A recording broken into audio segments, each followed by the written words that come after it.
Hello, hello. It's Erin from the Painted Tin Bin. We are going to do a mason jar, a full-size mason jar. So let's go through your kit tonight. So we have the big old mason jar, 2 holes at the top. The reason why you know this is the front, because the Made by You sticker is on the back, okay? So we have our metal. We have our baggie of paint. That includes a variety of colors that I think you will be more than happy with. So we have 2 whites.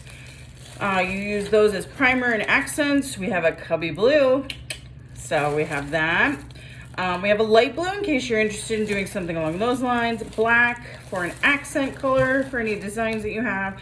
And then the yellow. This mason jar design is going to be the light version, and I'll put a picture of that at the start of the video so that you'll know what the design looks like. Please feel free to pause this at any point in time, redo something, rewind. That's the glory of doing this from home now, even though the COVID crazy cooties have forced us to think differently on how we do these things.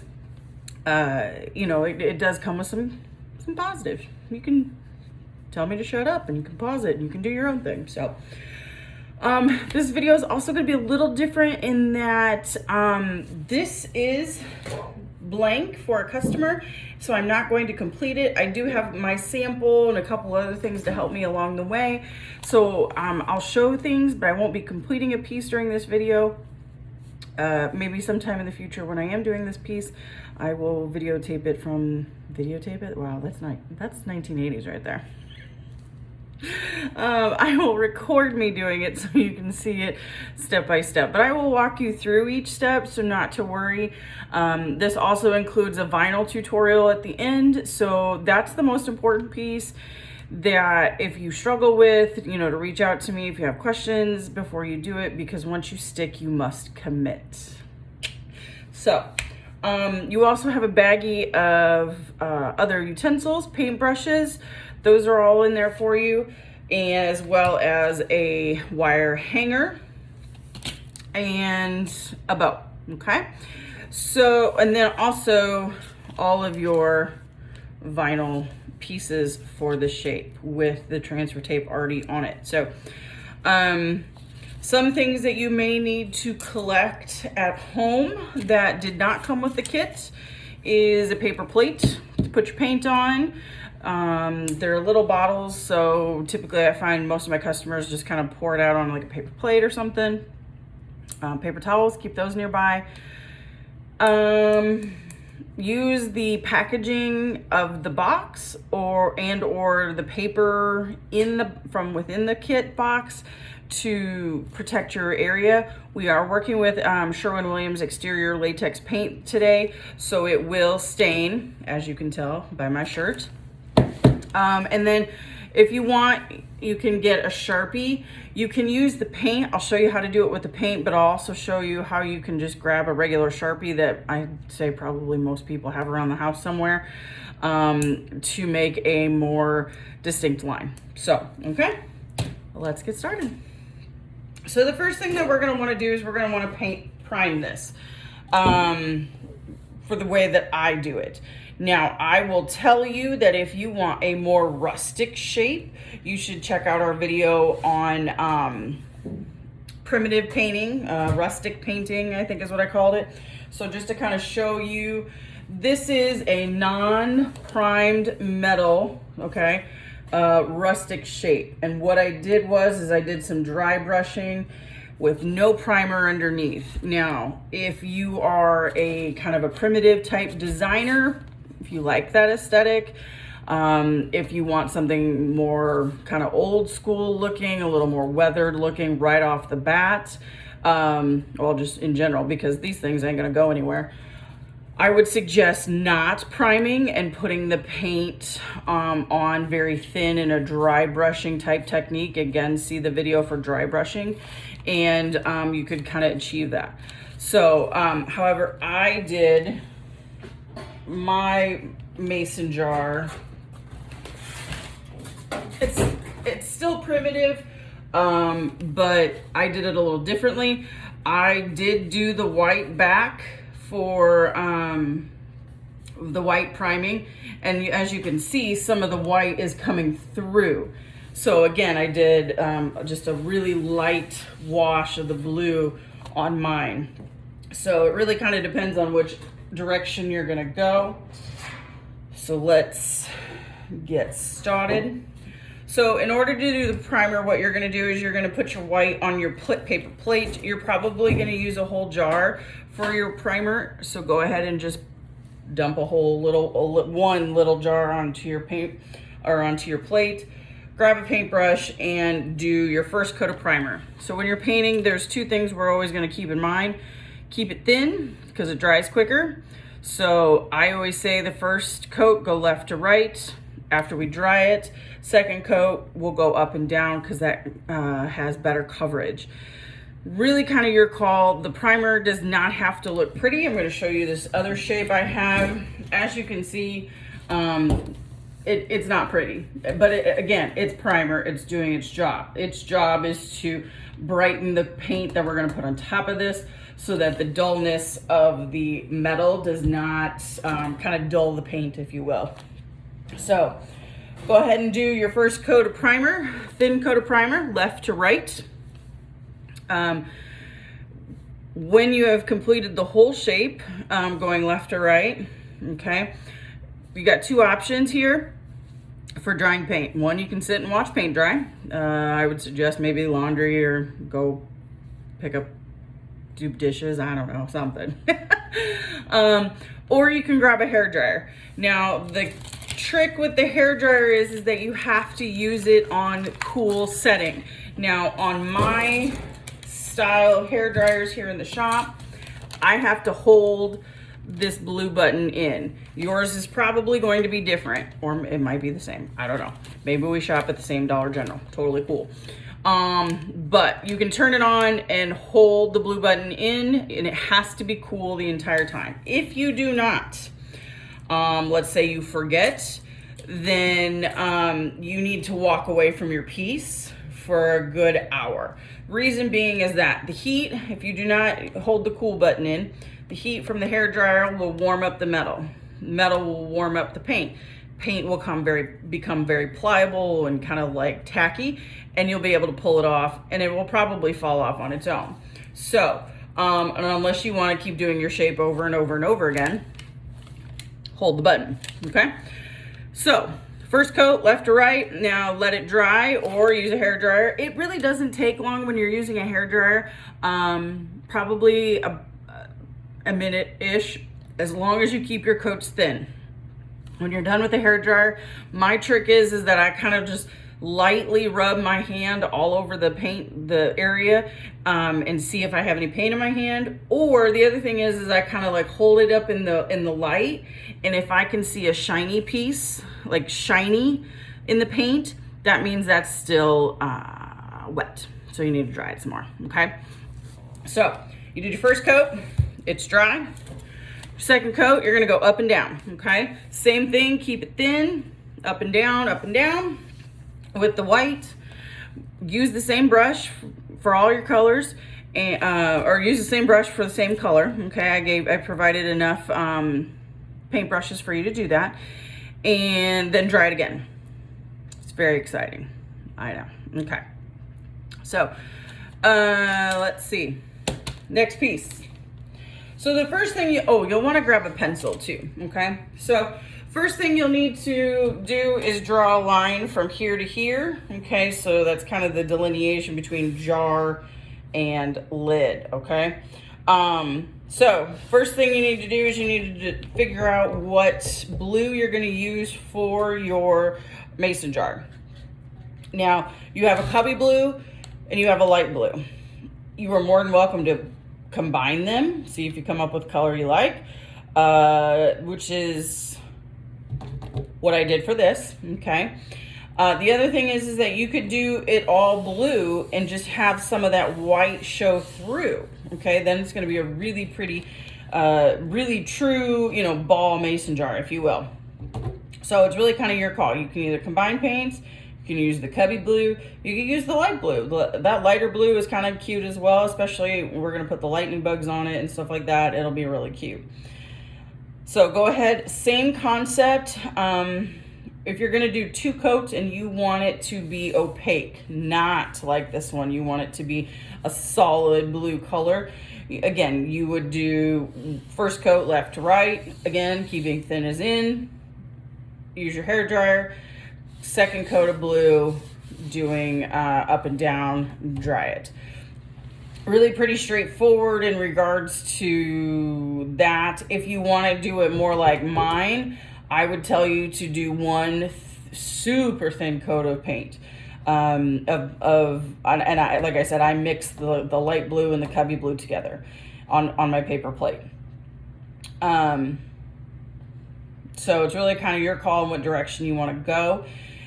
What I did is I just did it really, really light up and down, one coat. If there was an area where I felt like it needed a little more, while it was still wet, I just kind of did a little more and then maybe took a little more off, whatever, which is fine.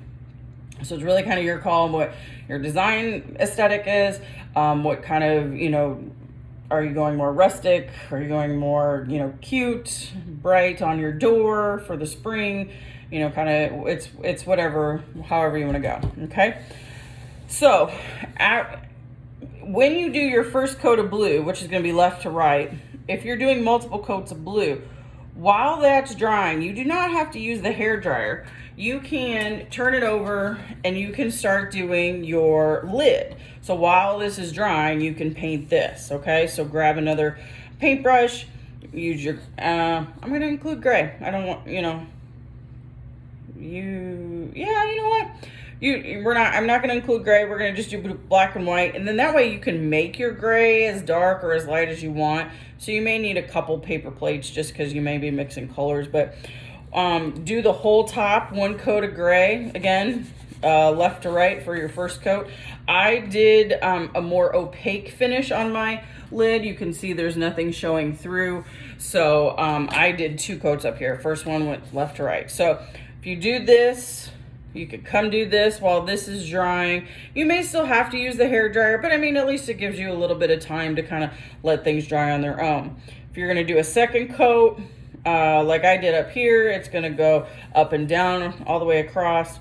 I did not for the blue, but again, if you were to do a second coat for the blue, you would go up and down. And again, thin coats and drying in between. Okay? All right. So the next part of our shape is accents. And that's where, this is, your skinny brush is going to come in handy as well as your Sharpie. So up here on the top, I used my paintbrush and I did a solid black line here, here, here, and here. All right, so kind of like during the whole, there you go, the whole lid, if you will. You could easily do a Sharpie as well. It's not gonna be as thick as this, so you may have to, go over it a couple times. But again, it does not have to be perfect. This is not meant to be perfect by any stretch of the imagination. So it's perfectly imperfect, made by you. So I did black, and then I added accents of white just on the humps on the side, and then across in the, each of those. For the mason jar, I did white all the way around with the paintbrush, and then down below I just did a cute little swirl. Okay, no swirl is going to be perfect. You'll notice that mine gets a little lopsided and there's not a lot of swoops to it. That's okay. There's nothing saying it has to be one way or the other.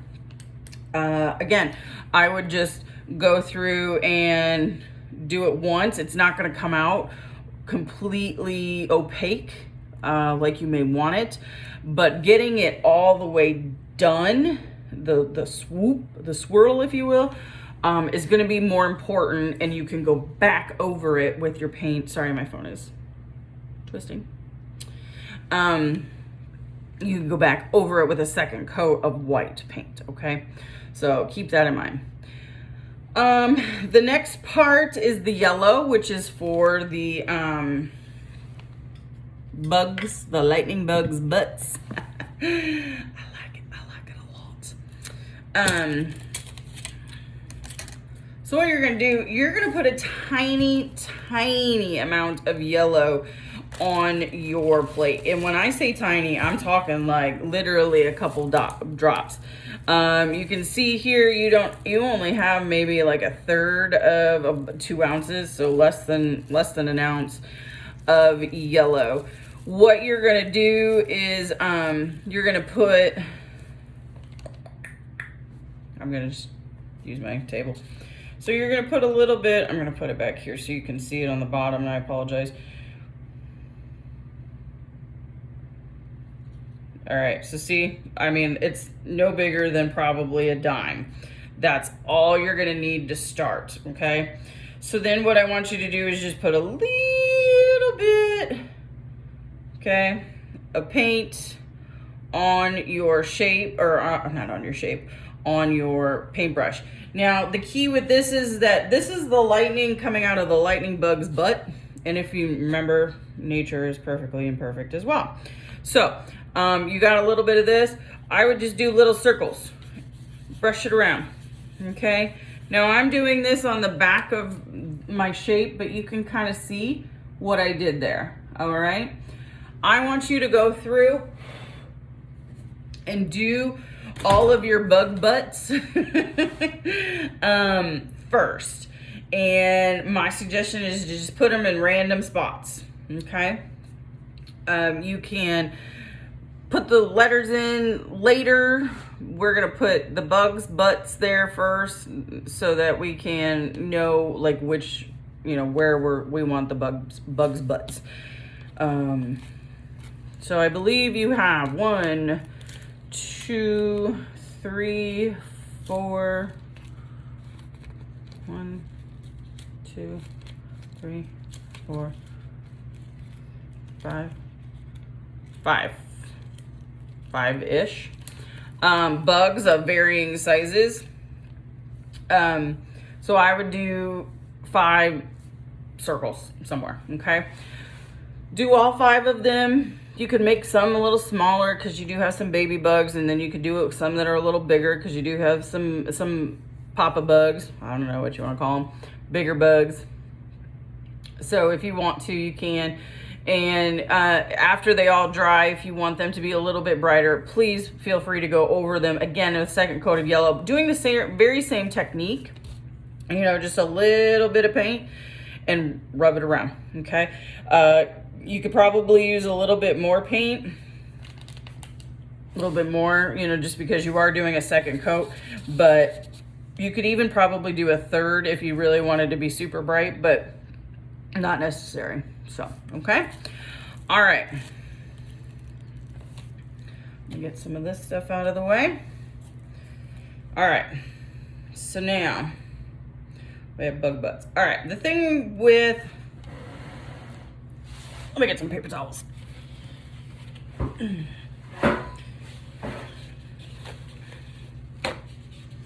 Very important to have paper towels nearby because you never know when you're going to need them. Okay?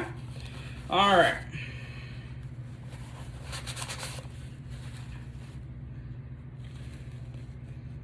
This paint, you are more than welcome to keep the excess of this paint if you want to buy future paint kits from me. That way you just kind of have a variety of paints on hand. You can start becoming more dangerous in your color selection, if you will. Okay. All right, so we have the blue, we have the gray top, we've done the accents in the blue, and then we have also done the bug butts, if you will.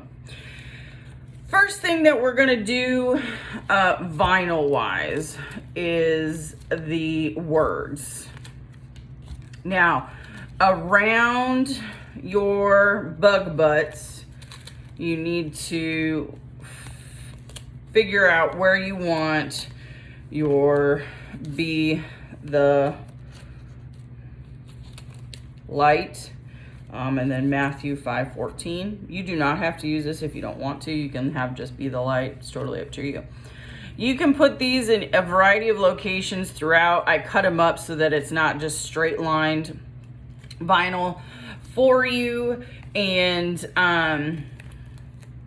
yeah, so I'm going to teach you how to do that. You will need a credit card. Don't worry, I'm not going to charge your credit card. You just need a credit card to help you get you through this, okay? My credit card is going to be my popsicle stick. So if you have found a location where you want your word, first thing you need to do is take it off of, let me do that, there we go.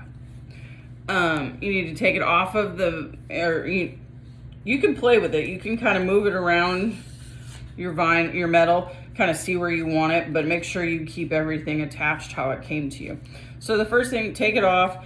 And what I want you to do is I just want you to rub it with your credit card, okay? What this is doing is this see-through film that's on top of it, it's called transfer tape.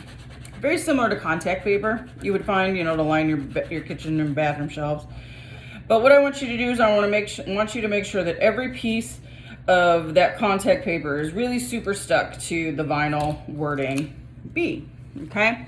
So then you gently start up in the top top right-hand corner, and you slowly pull it away. Now, the black, if you have rubbed it correctly, the black will come with it, which is what you want, okay? If you find that the black doesn't come with it or gets caught, put it back on and rub it some more with your credit card on the table, okay?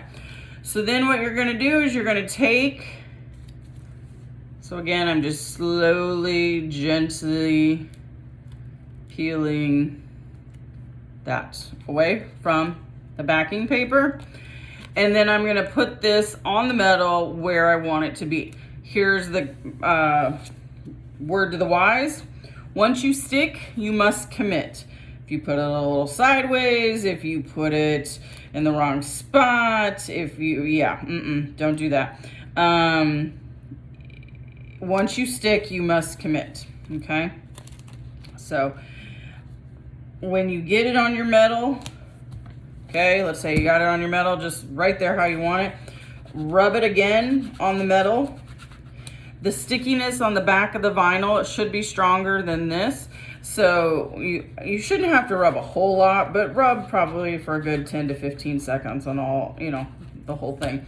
And then you should be able to slowly pull the vinyl or the transfer tape back, and the vinyl should stick to the metal. If you're having troubles with this, please feel free and reach out to me and I can help you with it. If you're local, I'm more than happy to have you come into the workshop and I can do it for you. If you just don't feel confident doing it, that's totally fine. But you're gonna lather, rinse, and repeat those steps to place the vinyl. And those are the very same steps that I do to place vinyl. So sorry, there's no insider trick on how to place vinyl quickly. It's definitely something that takes a little bit of time and it's pretty tedious. But so B, the, and light, you'll put those on there. Word to the wise, make sure you watch for that dot for the "ite." If it does not come through and you lose it, which is totally fine. We can come back from that, don't worry. But make sure you watch for that. The Matthew 5:14, it is really, really tiny font and it does not cut semicolons. So there should be a semicolon between the 5 and the 14. When you place that on your vinyl, grab your handy dandy little Sharpie, and put 2 little dots between the 5 and the 14, okay? That's what we always do, just because this font, while it is super cute and very fun, it is very small and thin, and sometimes, no, 98% of the time, the little dots don't come through, okay? Now, when you are on your bugs, you're gonna do the same thing. I kind of move my camera so that we can kind of use this as my bug butt.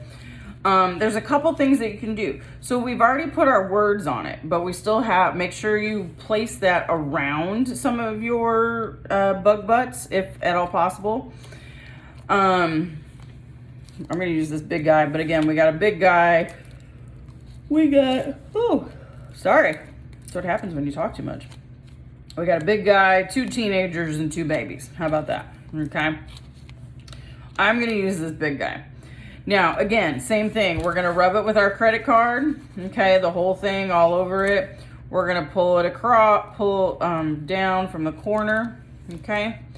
Now, if this is my bug butt that I did, you can put the bug going this way. You can put the bug going this way. We can put the bug going this way. I mean, there are 1,000,001 different ways you can place your bug, any different direction, which is why we do not place the bugs first. We place the words first, okay? So once you find the place that you want your bug to go, put them down, rub them, and pull the transfer tape off. And then you're gonna lather, rinse, and repeat with all the rest of the bugs that you want. Now, if you are not wanting to put all the bugs on there, or not any of them on there, that's totally fine. I hope you didn't do the yellow. Sorry if you did. I was just kind of operating that you would use all of those.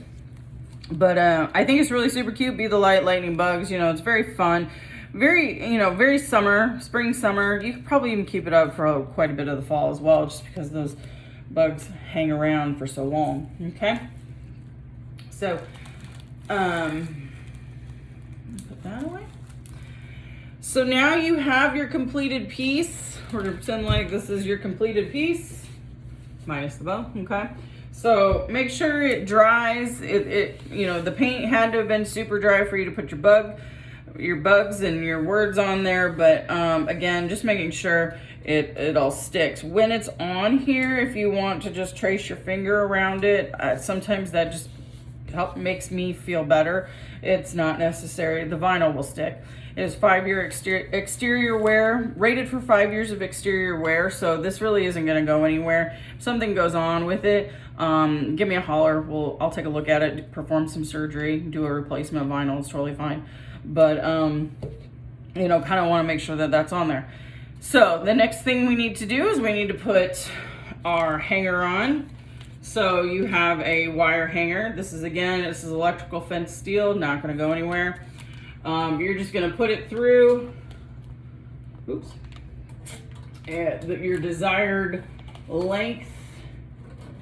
And I just do cute little curly cues, and I just grab the pen cap and twist the end around the pen cap and then pull the pen out and then just kind of shove it against there. And then you have a hanger. Make it as big or as small as you want. I typically tend to have bigger hangers. And then your super cute bow. It's got some blues, some yellows, and some silvers, so a little brightness in there for you. I call these legs of the bow, okay? So they're just pipe cleaners. I put one leg of the bow through the hole, and then I put the other leg. It might help if I demonstrated. You know. Oops. Okay. So you see I have one leg above, one leg through the hole, and one leg through the hole, and one leg above the top of it, and just come together and twist it. And you only have to twist it a couple times, and you can grab a pair of scissors and cut off the excess if you want to. Otherwise, you can just shove it down, which is kind of what I've done on this one. I just kind of shove it down. And that should be your completed piece. Again, if you have any questions, feel free, reach out to me. I'm more than happy to help you out. And I hope you enjoy your piece. Thanks.